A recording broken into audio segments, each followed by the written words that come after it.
Chapter 1, The Ash on the Canvas. The mid-June sun beat down on the coastal town with a relentless, blinding intensity, but to Miranda, the light brought no warmth. It felt instead like a harsh, interrogative glare, exposing every cracked floorboard of her isolated clifftop studio and emphasizing the profound stillness that had settled within its walls. Where shelves had once groaned under the weight of her life's blood, jars of vibrant, shimmering cerulean, deep, bleeding madder root and rich, sun-warmed ochre, there now sat only uniform layers of gray dust and a heavy, suffocating silence. The tragedy of the previous winter had taken far more than her peace of mind, it had completely desaturated her reality. When she looked out the expansive western windows at the ocean stretching toward infinity, she no longer saw the brilliant, shifting turquoise or the deep emerald of summers past. She saw only a flat, metallic sheet of featureless gray, moving restlessly beneath a bleached and empty sky. Her right hand, permanently stained around the cuticles with the faint, ghostly remnants of old pigment, hovered a few inches above a massive, untouched canvas. The fabric was taut and pristine, a glaring expanse of white that felt less like an invitation and more like a mockery of her current emptiness. Her fingers trembled slightly, the muscles aching from a deeper, emotional fatigue that sleep could not remedy. Slowly, deliberately, she picked up a thick stick of willow charcoal. The dry, brittle scratch of the soot against the coarse, textured surface of the canvas was the only sound in the cavernous room, a sharp and lonely noise that seemed to echo off the high rafter beams. She dragged the charcoal across the canvas in a single, heavy stroke. It left a dark, jagged wound of black across the white, a monument to the vibrant expression she had lost. She stepped back, her breathing shallow and ragged in the stagnant, humid air of the studio. The summer heat pressed against her skin like a physical weight, drawing beads of sweat from her brow that dripped unheeded onto the dusty floorboards. Internally, however, she remained frozen, locked in a permanent, colorless winter that no amount of summer sun could thaw. She looked at her palm, coated in the fine, dark dust of the charcoal, and realized she was merely painting the ashes of her former life, completely unable to summon the light that had once guided her brush. Chapter 2, A Shadow on the Porch. The evening brought no respite from the oppressive coastal heat, offering only long, charcoal-colored shadows that stretched like skeletal fingers across the worn pine floorboards of Miranda's veranda. She sat motionless in her high-backed rocking chair, her gaze fixed entirely on the horizon where the dark, bruised gray of the Atlantic met the slightly lighter gray of the twilight sky. The air was thick with the scent of saltwater and impending storm static, so heavy it felt nearly impossible to breathe. A single floorboard creaked at the very edge of her property, a sound so subtle and brief that it was nearly swallowed by the rhythmic, low crashing of the distant surf against the rocks below. Miranda did not turn her head. She didn't dare to move, but her breath hitched sharply in her throat, her chest freezing mid-inhale. Through the peripheral edge of her faded, desaturated vision, a tall, instantly recognizable silhouette materialized at the boundary of her overgrown garden path. It was Christopher. He did not approach the porch steps, nor did he make any gesture or call out into the quiet evening air to break the heavy silence between them. He simply stood there at the perimeter of her isolated world, his broad frame darkly silhouetted against the final, dying light of the sun. In his right hand, he carried a small, square object wrapped neatly in coarse, unadorned brown butcher's paper, tied tightly with a piece of rough twine. For what felt like a long, suspended eternity, the only movement between them was the slow, synchronized rise and fall of their shoulders in the humid air. Christopher's gaze was fixed on the porch, searching the deep shadows where Miranda sat hidden. Finally, with a slow and deliberate movement, he stepped forward just enough to place the package gently on the bottom wooden step. He stood straight, cast one lingering, profound look toward her dark corner, and then turned back, disappearing silently into the gathering night. Chapter 3, The Rough Edge of Longing. The next morning, the sun returned with an unyielding vengeance, baking the wooden steps of the veranda until the sharp, sweet scent of heated pine resin filled the heavy air. Miranda stood perfectly still over the package Christopher had left behind, her own dark shadow falling directly across the unadorned brown paper.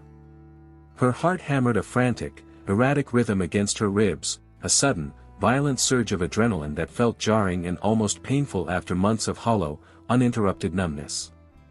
The heat of the day seemed to amplify the ticking of her pulse in her ears.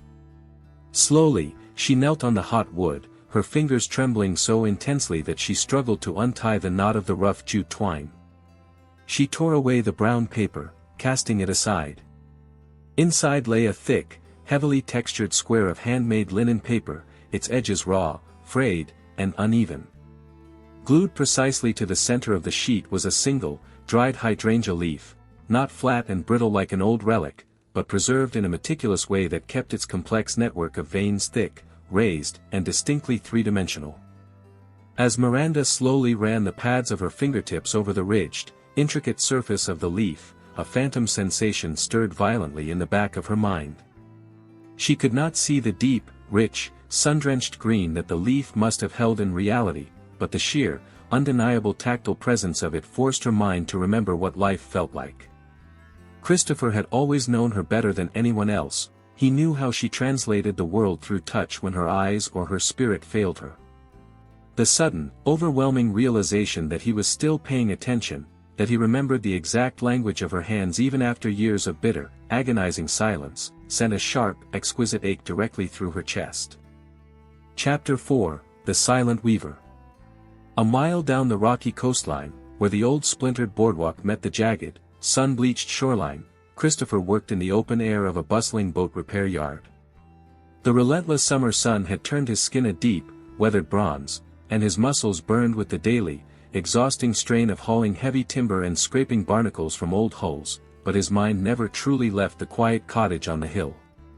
He knew the exact depths of Miranda's self-imposed isolation. He had watched from afar over the agonizing months as the vibrant, laughing girl who used to paint until the dawn became a mere ghost hidden behind locked shutters. He spent his late evenings not in rest, but in a quiet, meticulous curation of the natural world. He walked the lonely shorelines and the deep forest paths alone, seeking out specific objects that possessed a profound, undeniable physical presence. He gathered rough pieces of sea glass that had been rounded and frosted by decades of tumbling through salt water, coarse twine soaked in thick pine resin, and heavy, velvet-textured seed pods from the wild flora. He handled each discovered piece with a reverent, almost sacred gentleness. His rough, calloused hands more accustomed to iron tools and heavy wood, transformed into those of a delicate craftsman when dealing with these tokens. He understood with absolute certainty that he could not force her eyes to see the brilliant colors of the world again through logic or pressure, but he could build an unbreakable bridge of pure texture. It was a silent, beautifully crafted language, designed specifically to reach through the dark, defensive fortress she had constructed around her wounded heart. Chapter 5, The Language of the Shore. The midsummer heatwave intensified as July arrived, turning the coastal air thick, heavy, and deeply salt-laden. Every third evening, with a clockwork regularity that began to anchor Miranda's otherwise formless days, the routine repeated itself. There would be a soft, almost imperceptible rustle at the bottom step, a tall shadow lingering at the edge of the property line, and a brand new token left behind to face the morning sun. Miranda found herself waiting by the curtained window as the sun dipped low each evening, her chest tightening with an agonizing, confusing mixture of desperate anticipation and deep-seated dread. Tonight's offering, which she retrieved under the blazing morning light, was a heavy, perfectly smooth stone harvested from the deepest tide pools, wrapped tightly in a complex pattern of coarse jute twine. When Miranda lifted the object from its brown paper nest, the stone was still incredibly cool from the ocean depths, retaining a damp, briny, and ancient scent that instantly filled the stagnant, hot air of her studio. She held the stone in both hands, feeling its immense weight, before slowly pressing the freezing, smooth surface against her burning cheek. She closed her eyes tightly. In the pitch darkness of her mind, the vivid memory of Christopher's warm hand holding hers on that very shoreline years ago flared up with a terrifying, beautiful clarity. He was using the very raw materials of the earth to remind her that he was still there, waiting patiently at the exact edge of her grief, absolutely refusing to let her disappear completely into the featureless gray of her sorrow. Chapter 6, The Ghost in the Market. The basic necessity of survival eventually forced Miranda out of her sanctuary on the hill. The local open-air market was a bustling, chaotic hive of midsummer activity, a sensory onslaught of shouting vendors, the heavy, sweet scent of overripe peaches bruising in the heat, and the visual noise of a dense crowd. But to Miranda, the entire scene was a terrifying, flat mosaic of shifting, desaturated grays. The vibrant produce, the colorful clothing of the summer tourists, all of it was reduced to varying shades of ash and charcoal, making the world feel distant and ungraspable. She kept her head down, her chin tucked into her collar, clutching her woven wicker basket to her chest like a physical shield against the overwhelming movement around her. Then, the crowd suddenly parted near the center aisle, and time seemed to dilate, freezing the frantic energy of the marketplace. Christopher was standing by a rustic fruit stall just 20 feet away, his large frame anchored amidst the chaos. The fierce noon sun caught the sharp, familiar angles of his jawline and the quiet, unwavering intensity of his gaze, which was already fixed entirely and completely on her. Miranda stopped dead in her tracks, the wicker basket slipping an inch through her numb fingers. For 3 long, agonizing years, pride, unspoken anger, and the crushing weight of mutual regrets had kept a vast chasm between them. Now, surrounded by a sea of complete strangers, the silence that stretched between them was deafening, more powerful than the noise of the market. Christopher did not make a single move toward her, deeply respecting the invisible boundaries she had drawn around her life, but his eyes held hers with a steady, fierce, and fiercely protective devotion that made her knees turn weak beneath her. Unable to bear the sheer volume of raw emotion flooding her chest, Miranda turned sharply on her heel and fled, her boots clicking frantically against the cobblestones as she ran back toward the safety of the hills. Chapter 7, The Unsent Canvas. Back within the suffocating safety of her locked studio, Miranda's heart refused to slow its frantic pacing. The indelible image of Christopher standing in the marketplace, looking at her as if no time had passed at all, remained burned against her retinas in a stark, glowing contrast. She approached the wooden easel in the center of the room, her hands shaking so violently that she dropped her charcoal stick, watching it shatter into a dozen useless pieces across the dusty floorboards. She ignored the mess, her eyes locking onto a heavy steel palette knife resting on her workbench. Its metal edge gleamed a dull, metallic gray in the harsh afternoon light. For the first time in 6 months, she did not try to paint a recognizable landscape or a fading memory. Instead, she picked up the knife and approached a massive canvas that had been ruined and abandoned long ago. With a sudden, explosive release of kinetic energy, she began to scrape, gouge, and tear at the dry layers of old paint. The harsh, screeching sound of metal aggressively tearing into the taut fabric filled the cavernous room, a violent symphony that matched the storm in her chest.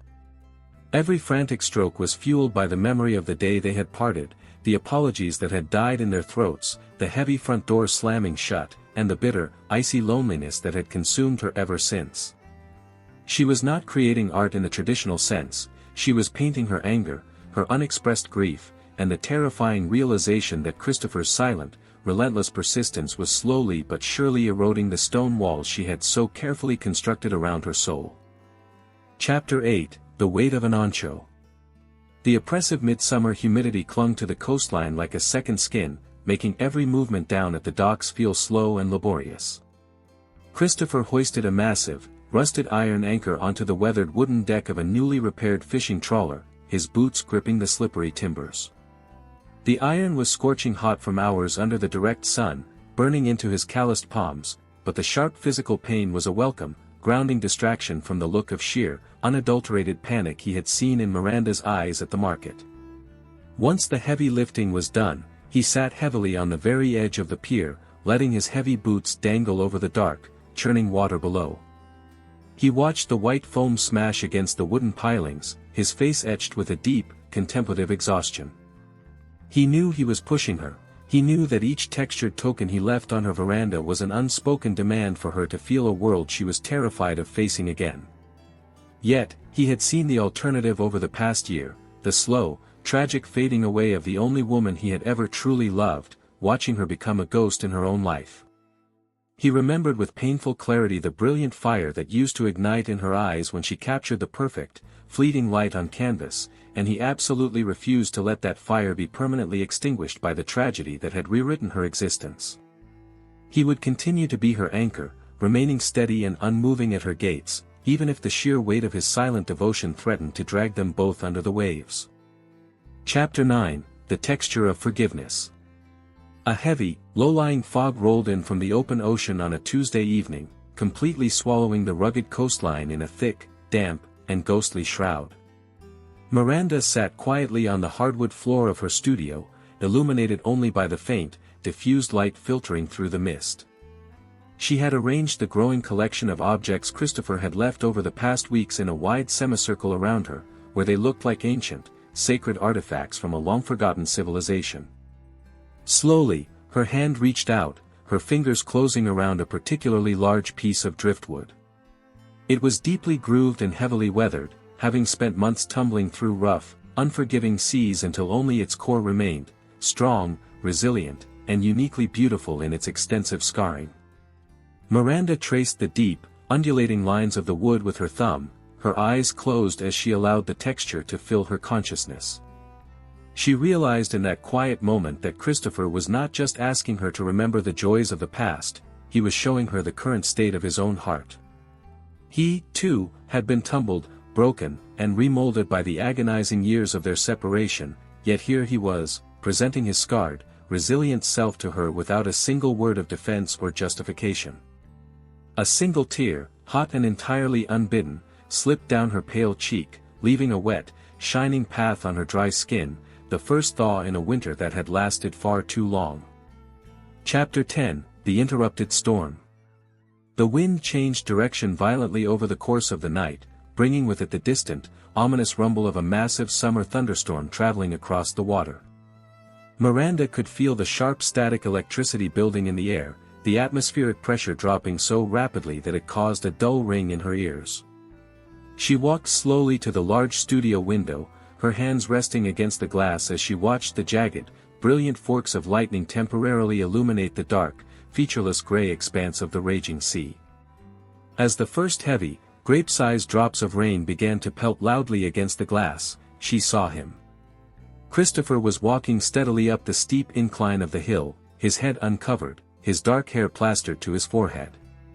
His flannel shirt was already completely soaked through, clinging tightly to the broad frame of his shoulders. He carried no wrapped package tonight, he walked with a raw, undeniable purpose that made Miranda's pulse race frantically against her ribs. He reached the bottom step of the veranda and stopped, his face tilted directly upward toward her lit window. The pouring rain washed over his features, but his intense gaze remained locked onto hers through the barrier of the glass. The storm raged violently around them, a chaotic, deafening symphony of wind and crashing thunder, but between the two of them, stretching through the glass and the dark air, the silence was absolute, electric, and terrifyingly alive. Chapter 11, The Threshold of Hesitation. For a long, agonizing minute, neither of them moved a fraction of an inch. The rain beat a frantic, deafening rhythm against the tin roof of the cottage, creating a solid, translucent wall of rushing water between the absolute isolation of the studio and the wild, uninhibited world outside. Miranda's right hand rested heavily on the old brass doorknob, the metal feeling cold, solid, and completely unyielding against her clammy, perspiring palm. Every muscle in her body strained with a sudden, overwhelming urge to turn it, to pull the heavy oak door open and let the wildness of the summer storm, and the raw presence of Christopher, rush into her carefully guarded emptiness. But fear, a cold and suffocating entity that had ruled her life for months, wrapped tightly around her spine like a vice. To open that door meant letting go of the tragic safety of her numbness. It meant acknowledging the deep, bleeding pain of the past and stepping directly into the uncertain, terrifying terrors of a shared future. Through the blurred, rain-streaked glass, she watched as Christopher stood perfectly still in the absolute center of the downpour. He offered no pleading gestures, made no motion toward the handle, and made absolutely no demands on her soul. He was simply offering his entire body up to the elements, a living testament to his absolute willingness to endure whatever storm necessary, for however long she chose to make him wait. With a sharp, trembling intake of breath that burned her throat, Miranda slowly let her hand drop away from the lock, stepping back into the shadows of the room. Chapter 12, The Retreat of the Shadow. Seeing the unbroken, dark stillness from the window, Christopher slowly lowered his tilted head. The torrential rain dripped heavily from the dark strands of his hair, running down the deep lines of his face like a chaotic torrent of silent, unbidden tears. His expression, illuminated by a sudden, distant flash of lightning, held no anger, no resentment, and no bitterness. It was an expression of profound, aching patience, the look of a man who had already waited years and would wait decades more if required. He understood with absolute certainty that the stone fortress she had built around her heart would not fall to its knees in a single stormy night. He turned slowly on his heel, his heavy leather boots squelching deeply into the rising mud of the path as he began the long, solitary walk back down the steep incline of the hill. Miranda crept back to the window, her fingers pressing against the cool glass as she watched his retreating, dark figure until the blinding sheets of rain and the heavy, rolling coastal fog swallowed him entirely. The studio felt instantly colder now, the silence far heavier and more suffocating than it had ever been before his arrival. She walked unsteadily back to her easel, pressing her forehead directly against the cool, rough fabric of the canvas she had scarred earlier. The emptiness inside her chest felt vast, cavernous, and utterly terrifying, a stark and undeniable reminder that running away from the pain was no longer keeping her safe, it was only keeping her dead to the world. Chapter 13, The Midsummer Heat. By the middle of August, the torrential rain had long since evaporated into the atmosphere, leaving the entire rugged coastline locked in the suffocating, tight grip of the summer's absolute peak. The air was thick, heavy with salt, and completely stagnant, moving for days at a time without the slightest hint of an ocean breeze. Miranda's clifftop studio felt like a brick kiln, the intense afternoon heat radiating off the wooden walls and trapping her in a constant state of restless, sweating exhaustion. She could no longer sit still in her rocking chair, and she absolutely could not bring herself to touch the charcoal. The haunting memory of Christopher standing defenseless in the pouring rain occupied her every waking hour, playing on a continuous loop behind her eyelids. She looked down at her hands, then at the dusty, empty jars of mineral pigments lining her shelves. The desperate desire to create, to speak through line and form, was beginning to claw its way back to the surface of her consciousness, a painful, urgent throb that demanded an outlet. But without the ability to perceive color, she felt entirely paralyzed, like a master musician suddenly stripped of their hearing and forced to play in the dark. She began to pace the length of the room hours at a time, her bare feet clicking softly against the hot floorboards, the internal emotional pressure building within her chest until she felt she might physically fracture from the sheer weight of her own unspoken sorrows. Chapter 14, The Convergence at the Cliff. Driven by a sudden, frantic need for oxygen and space, Miranda abandoned the suffocating confines of the cottage and climbed the steep, rocky path leading toward the high, jagged cliffs that overlooked the vast expanse of the ocean. The wind-up at the summit was fierce and unyielding, whipping her long hair across her face in wild tangles and filling her starved lungs with the sharp, clean scent of ozone, dried grass, and sea salt. She walked directly to the very edge of the precipice, her boots disturbing small pebbles that tumbled down into the churning gray foam and sharp rocks far below. She closed her eyes tightly, letting the sheer force of the gale buffet her fragile body, half wishing it could blow away the gray fog in her mind. When she opened her eyes, her heart stopped. She was not alone on the headland. Christopher was standing a mere 50 feet away, leaning against the weathered stones of the old lookout tower, his gaze originally fixed on the horizon. The exact moment her silhouette appeared against the sky, his entire world narrowed down to her. There was absolutely no avenue for escape this time, the high cliff offered no paths for her to run, and the sheer, physical force of the wind seemed to actively push them toward one another, bridging the vast chasm of their silent years. Chapter 15, The Silent Collision. Christopher did not hesitate for a single second. He pushed away from the stone tower and began to walk steadily across the uneven, grassy terrain toward her, his steps deliberate, unhurried, but filled with an undeniable, powerful certainty. Miranda's breath came in short, ragged gasps that tore at her chest, her fingers clutching the fabric of her skirt as she watched him close the distance. She wanted to turn her head, wanted to hide her face from him, but her boots felt completely rooted to the sun-baked, rocky earth beneath her. When he was only a few short feet away, he came to a halt. The physical distance between them was now so close that she could instantly feel the heat radiating from his large body, close enough to see the tiny, familiar amber flecks in his eyes that she had memorized a lifetime ago. He didn't speak a single word, knowing that language would only fracture the gravity of the moment.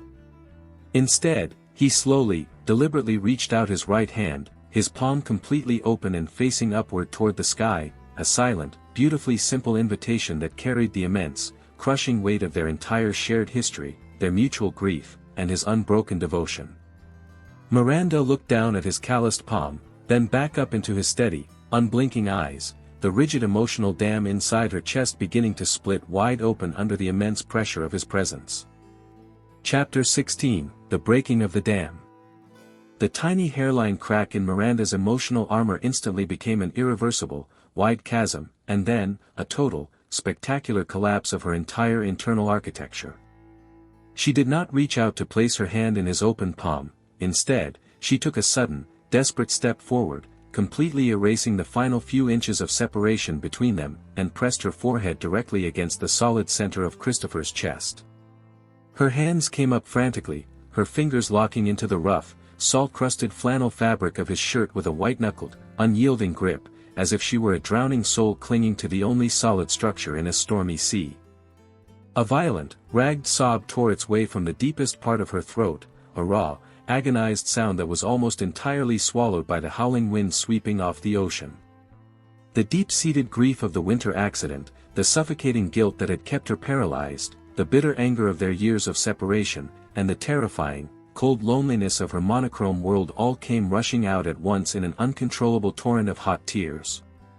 Christopher's arms came around her instantly, wrapping her in a fierce, crushing embrace that seemed to physically hold her together as she completely fell apart. He buried his face deeply into the wild tangles of her dark hair, his own broad shoulders shaking with a silent, long-repressed emotion, anchoring her weight against the cliffside gale. He held her through the storm that was finally, beautifully, washing away the dead layers of her isolation. Chapter 17, The Heat of Shared Sorrows. They remained locked in that desperate embrace for what felt like hours, wrapped tightly against one another on the edge of the world while the fierce summer sun began its slow, majestic descent toward the western horizon. Miranda's violent sobs eventually subsided, tapering off into a rhythmic, exhausted breathing that synchronized perfectly with the steady rise and fall of Christopher's chest beneath her cheek. The frantic grip of her fingers relaxed slightly, shifting from a panic-stricken hold to a gentle, resting touch against his shoulders.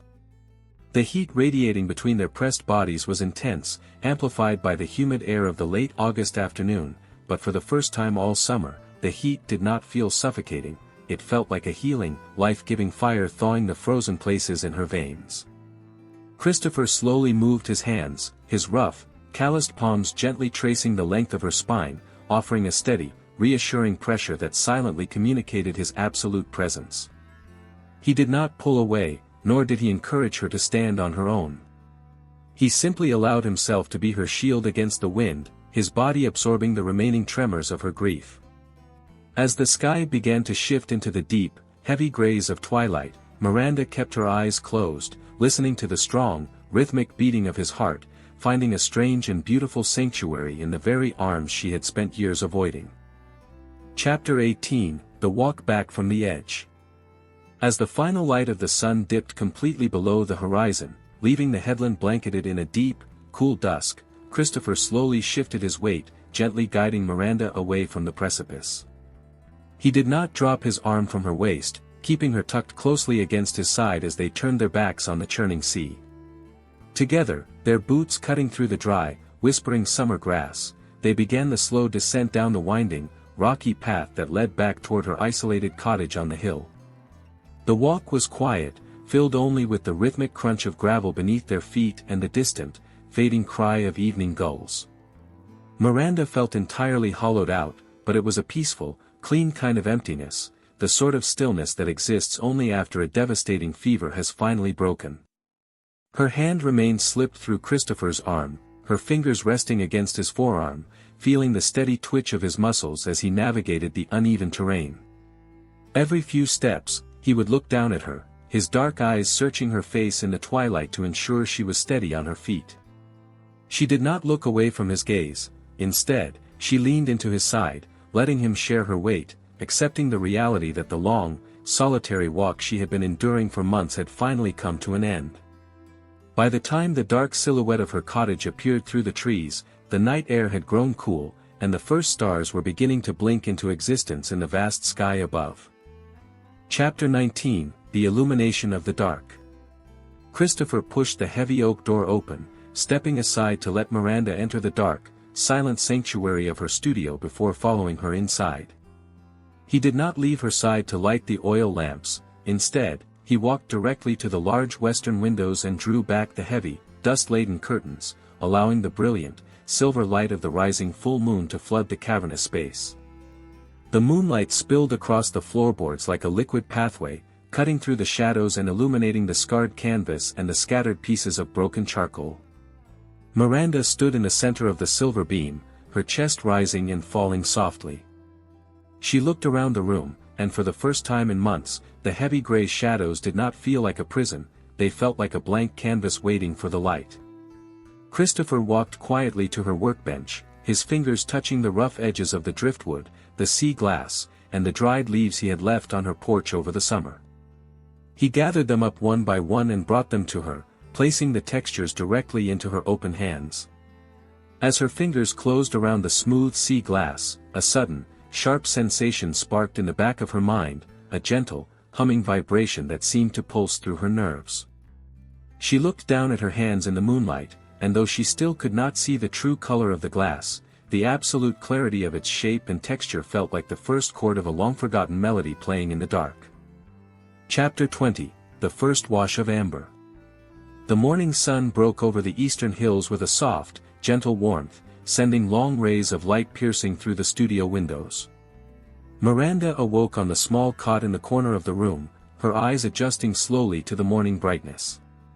Christopher was sitting quietly on the floor near the easel, his back against the wall, his eyes already open and watching her with a peaceful, steady intensity. The room was perfectly still, the frantic heat of the midsummer months finally giving way to the gentle transition of late August. Miranda sat up, her gaze shifting naturally toward the window where the sun was hitting the glass. She blinked once, then twice, a sudden, sharp gasp catching in her throat. The flat, metallic gray sheet of the ocean outside was gone. In its place, stretching out as far as her eyes could see, a thin, brilliant ribbon of warm, glowing amber light was bleeding across the surface of the water, shattering the desaturated world she had been trapped in for so long. The color was faint, a delicate wash of gold that seemed to tremble on the horizon, but it was undeniably, beautifully there.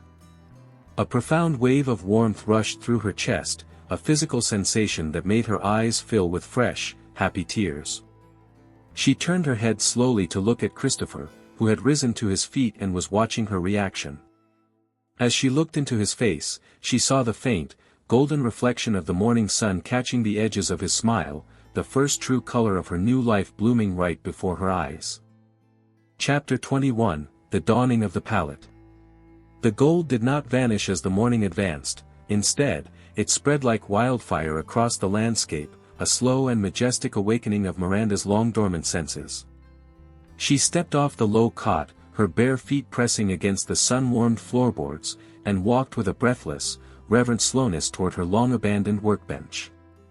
Christopher remained perfectly still against the wall, his chest rising and falling in deep, quiet breaths, his eyes tracking her every movement with the protective reverence of a guardian watching a miracle unfold. He did not step forward to interrupt her space, understanding that this sacred threshold belonged entirely to her soul.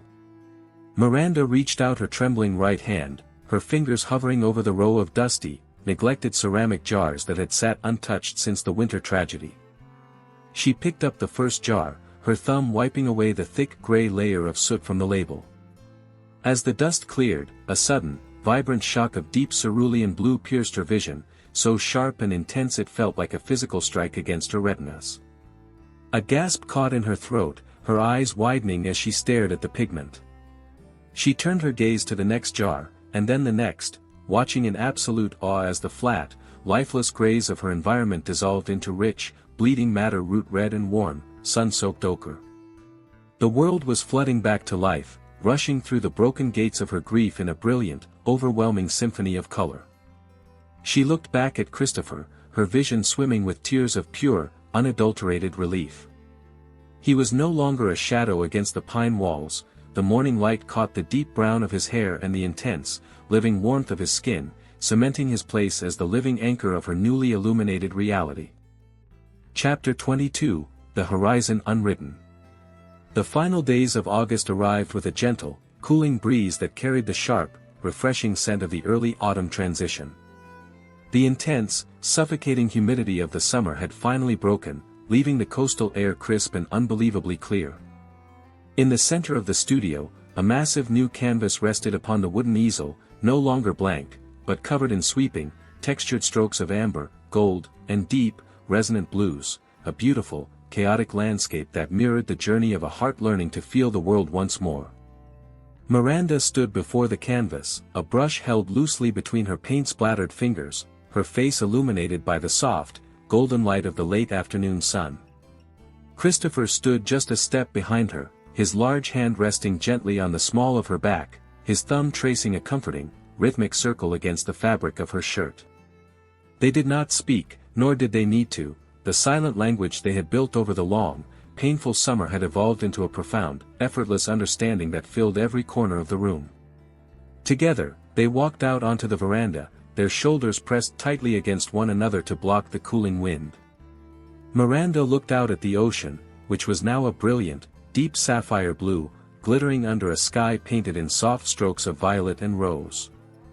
The future lay before them, vast, unwritten, and entirely open-ended, filled with both the lingering shadows of the past and the infinite possibilities of tomorrow.